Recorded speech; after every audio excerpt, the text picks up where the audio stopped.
कर्मचारी एकजुटीचा जय असो। हम सब एक है, हम सब एक है, हम सब एक है। कर्मचारी संगठनेचा जय असो। हम सब एक है, हमारी यूनियन हमारी ताकत हमसे जो टकराएगा मिट्टी में मिल जाएगा। प्रशासनाच्या कर्मचारी विरोधी धोरणांचा जय असो। माननीय परिवहन मंत्र्यांचा आदर ठेवा आदर ठेवा आदर ठेवा, आदर ठेवा। आकृतीबंधाची पूर्वलक्षी प्रभावाने अंमलबजावणी करा अंमलबजावणी करा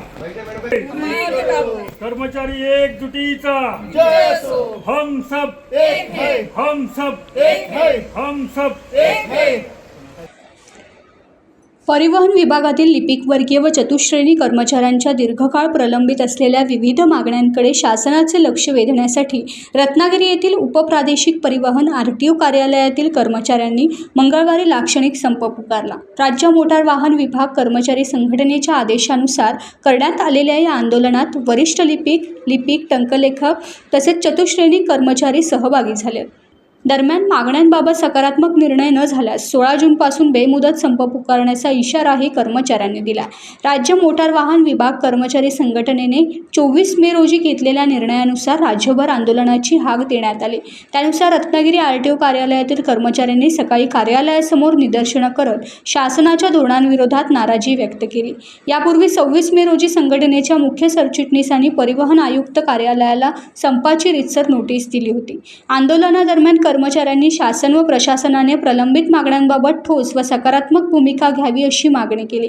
जोपर्यंत मागण्यांवर समाधानकारक निर्णय होत नाही तोपर्यंत संघटनेच्या पुढील आदेशानुसार 16 जूनपासून सुरू होणारा बेमुदत संप मागे घेतला जाणार नसल्याचं कर्मचाऱ्यांनी स्पष्ट केलं। या संदर्भातील निवेदन उपप्रादेशिक परिवहन अधिकारी राजवर्धन करपे यांना सादर करण्यात आलं। संपामुळे RTO कार्यालयातील दैनंदिन कामकाजावर काही प्रमाणात परिणाम झाल्याचं चित्र दिसून आलं। वाहन परवाने, नोंदणी, कर वसुली तसेच इतर प्रशासकीय कामांसाठी येणाऱ्या नागरिकांनाही याचा फटका बसण्याची शक्यता व्यक्त होते। निवेदन सादर करताना PV Bhosale, GB नाचनकर, PP Dalvi, RS बसनकर, SS Patil, SS Mayekar, VM Panchal, KV दावलकर, SA बने, DR कांबळे, AP काळे तसेच शिपाई DR मेढा आदी कर्मचारी उपस्थित होते। आता प्रशासनाकडून या आंदोलनाची कितपत दखल घेतली जाते आणि कर्मचाऱ्यांच्या मागण्यांबाबत कोणता निर्णय घेतला जातो याकडे परिवहन विभागातील कर्मचाऱ्यांसह वाहनधारकांचे लक्ष लागले आहे। टाइम्स डिजिटलला लाईक करा, शेअर करा, सबस्क्राईब करा आणि बेल आयकॉन दाबायला विसरू नका। Times digital.